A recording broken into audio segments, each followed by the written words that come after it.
Армысың қағанат, армысың бауырлар, есен аман бармысыздар. Бүгінгі мынау онлайн жүйемізде былай болып тұр ғой өзі. Мына видеоларды немен шығару деген кішкене нелеу болып тұр.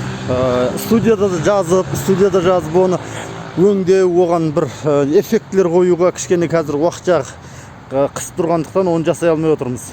Сондықтан осындай партизандық әдіспен видео түсіріп, өзімнің ойға түйген жиған тергендерімді өздеріңізбен бөлісетін боламын. Естеріңізде болсын, әлем қазақтың аяғының астында болады. Ол үшін біз өзіміздің баяғы қахан рухымызды, ата бабаның ұлы рухына оралуымыз керек. Бізге ешқандай да сен құлсың, құтансың, тоңқаясың, ана жақтағы біреулердің қаратасын барып сүйесің, айналасың деген нәрселер керек жоқ. Біз ешкімнен қорықпаймыз, өз дегенімізді істетеміз. Білге қаған, Атилла, Мөде, Бумын қағандар солай істетті, және біз де солай істейміз. Неге? Өйткені мына біздің қанымызда, ішінде ағып жүрген, бойымызда қан деген, мынау әруақ деген, ген деген нәрсе ағып жүр. Біз дүниені билеп, басқарып, айтқанымызды істетіп үйренген халықпыз, елміз, және ол солай да бола береді. Біз жер басып жүрген кезде ешкімге құл емеспіз, ешкімге құтан емеспіз. Ал енді әрі қарай кеттік. Мынау қазақта Алаша хан дейміз. Алаша хан. Қазақ болғалы, Алаш хан болғалы, тай таңбасыз, қой енсіз болғалы деген сияқты мынау біздің ауыз әдебиетімізде кездеседі. Сонда қарап отырсаңыз, Алаша хан деп мынау Ұлытауда жатыр екен. Несі? Мазараты, бейті. Сонда айтады, қасында Дамбауыл деген Шыңғыстың арғы бабасының несі жатыр, бейті жатыр. Ал оның жанында Жошы хан жатыр дейді. Сонда қазіргі тарихшылар көбісі айтып отыр, бұл Алаша хан дегенің алты алаштың басы қосқан ол Шыңғыс қахан деп отыр да. Неге олай деп отыр? Өйткені бұлай ғой, Алаша деп айтылуының өзі негізі Алаша ол анау жерге төсейтін Алаша емес. Егер оны үйтіп жерге төсейтін Алаша дейтін болса, ол кілем бар, қымбат зат бар, киіз бар. Негізі ханды ақ киізге отырғызып көтереді ғой. Бұл Алаша. Алаша емес, менің енді версиям тыңдап көріңіздер. Ол Алашы. Алашы қазақтың алашысын, дүниеге кеткен жері болды, малы болды, жаны болды, күң болып кеткен қыздары болды, құл болып кеткен ұлдары болды. Міне соның бәрін алып беру үшін Шыңғыс қаханды біздің қазақтың 12 руы ақ киізге көтеріп хан сайлады. Ал енді ол хан сайлардың алдында Шыңғысты бекерден бекер хан сайлай салған жоқ. Мына сен көзің әдемі екен, түрің әдемі екен, хан бола сал деп. Қандай шартпен? Ол қазіргі мынау президенттік сайлау сияқты әр кандидат өзінің кандидатурасын ұсынды, және сол ұсынған әр рудың басылары, басқалары өзінікін ұсынған соң, оның ішіндегі мынау 12 рулы қазақ елі, хассақ елі, олар Шыңғыстың кандидатурасына дауыс беріп, соны қолдап шықты.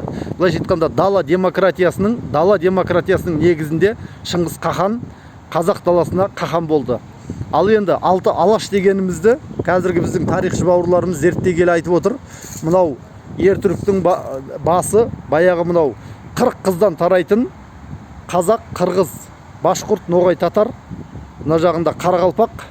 Міне осы 6 жұртты 6 алаш деп, осының бәрін біріктіріп, дүниедегі өзінің орнын қайтып алған алашымыз біздің. Яғни Алаш орда дейміз, мысал үшін. Алаш ордашылар дедік, басқа дедік. Неге? Өйткені, мысал қараңыз, 714 жылы Сүлік қахан, мынау Күтайба ибн Муслим Самарқанның түбінде бытшын шығарды. Ал ол Күтайбаны білесіз, оларға не керек болды? Қазақтың жері керек болды. Қазақтың жері керек болды. Халқын құл қылып, ұлын құл, қызын күң қыламыз деген сондай жаулаушылықпен келді олар. Ал енді сол жаулаушылықпен келген кезде Түргештің қаханы Сүлік қахан олардың бытшын шығарып қуып жіберді ма? Қуып жіберді. Қарлұқтың кезінде Түргештен кейінгі тарих сахнасына шыққан. Тағы да басып аламыз деп келді ме 45 мың әскермен мынау ненің түбіне, мынау Бұхардың түбіне келді. Оларды тартып әкеп, Қарлұқтағы шыққан Шешік батыр Қытаймен екі әскерді бір-біріне соғыстырып жіберіп, екеуінде бір оқпен атып алған біздің тапқырлығымыз. Міне сол тапқырлықтың арқасында бізден таяқ жеп, бізбен шайқасамыз деп араппен бір шайқасып, соңында біздің Қарлұқтардан таяқ жеген, әбден быт-шыт болып қайтқан жаңа Қытайдың әскері барғаннан кейін не болғанын айтып береді. Сонда Қытайдың ана Сунь Цзы деген философы бар, әскери доктрина, әскери стратегия, әскери тактика жөнінен еңбек жазған. Сол айтады, ақылды маймыл ағаштың басында отырып, жердегі екі жолбарысты бір-бірімен төбелестіреді дейді. Сол екі жолбарыс бірін-бірін өлтіріп болғаннан кейін барып, екеуінің де терісін сыпырып алады деген. Сол біздің Қарлұқ, енді ол кезде қазақтың арғы атасы болды. Біздің осы сайын даламызда өмір сүрген тайпалар. Былайша қарап отырсаңыз, өткенде айттық қой, бұл қазақ деген ұлы цивилизация. Ал бұны құрайтын мынау жаңағыдай мына жақтан Арғын, Найман, Қоңырат, Қыпшақ, Дулат, Үйсін, мына жақтағы жаңағыдай басқа Алшын, мысал үшін, бұл рудың бәрі керек болса, бұлар өз алдына бір-бір ұлт. Ал бірақ біздің қазақ деген цивилизация ұлы дүниетаным арқылы бұның бәрін бір жерге жинап отыр. Естеріңізде болсын. Енді Алашахан, біздің жеріміз мынадан Сыноу, мына Қара теңізге дейін созылып жатқан жеріміз еді. Мына жақтың бәрі кезінде Атилла, Еділ патша барып, Әділ патша барып, патшалық құрған кезде Европа біздікі ме еді? Біздікі еді. Ал мына жағымыз, күншығыс жағымыз, ол Қытайдың ұлы Қытай қорғанына дейін қазақтың жері ме еді? Қазақтың жері еді. Егер Қытай күшті болса, ол қорғанды өзінің жарты ортасынан бөліп тастамай, мына Алматының түбіне әкеліп, ұлы Қытай қорғанын соғып қояр ма еді? Соғып қояр еді. Ал оны соққызбаған біздің ұлы көшпенді бабаларымыз. Білдіңіздер ма? Ұлы көшпенді бабаларымыз. Енді мына жерде бір нәрсені айту керек. Осы нәрсенің бәрін шетке кеткен. Мынау Хорезм шахы біздің оңтүстік Қазақстанға тыныштық бермеген. Біздің қазіргі мына мұсылман бауырлар деген айтады, дінде не жоқ, мысал үшін. Ал сенің бауырың екен олар, сенің ихуанул мүслиминдерің екен. Онда неғып мына Бұхар, Хиуа, Қоқан, Хорезм шахтар біздің оңтүстік Қазақстанға тыныштық бермейді? Ал кезінде мына Күтайбаның қиратып кеткен отырарында қазір Шыңғысхан қиратты дейді. Оны шын мәнінде Шыңғысхан қиратқан жоқ, жаңағы Күтайбаның істеп кеткен тірліктері ол. Өйткені Хорезмдегі жазбаның бәрін қиратып кеткен, мәдени, тарихи мұраның бәрін қиратып кеткен солар. Дәл қазіргі мынау Иракта, Сирияда, Иранда, Ливиядағы бүкіл мәдени, тарихи, жазба, мұра, мүсін, оның бәрін қиратып жатқан кімдер? Осы исламистер. Олар ешқандай да Шыңғысхан қазақтың отырардың кітапханасын өртеп тастады деген ертегіні бізге айтпай-ақ қойсын. Оны мына орыстың тарихшылары Шыңғыс Қаханды қазаққа жаман көрсету үшін солар бізге жазып тастап кеткен. Естеріңізде болса. Міне Алашахан дегеніміз біздің барлық дерек бойынша сонда Шыңғыс Қаханға келіп отыр. Ол не үшін алаша болды? Алашы біздің алашымыз, алашағымызды алып беретін, кеткен намысымызды, жерімізді, елімізді қайтарып беретін сол Шыңғыс Қахан болды. Сол үшін оған алашы деген ат қойды. Сол үшін ол дүние жүзіндегі қазақтың жерін қайтып өзіне қайтарды. Міне Шыңғыс Қаханның бір еңбегі, ең үлкен еңбегі, ол дүние жүзіндегі шашырап жүрген, мына жақта Киевский Русьта жатқан, мына жағындағы Парсы, ауғандарда жатқан, мына жағы жаңағыдай Қытайда жатқан, ал мына жағы Бұхар, Хиуа, Қоқан хандығында жатқан жаңағыдай ихуанул мүслимин болып бізге келіп жақсылықтарын көрсетіп жерімізді тартып алған.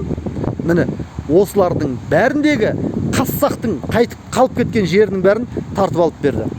Егер тарихын білетін болсаңыздар, Шыңғыс Қахан бірінші болып мынау Хорезм шахына шабуылды бастады. Не үшін шабуылдады? Ол еріккеннен шабуылдаған жоқ.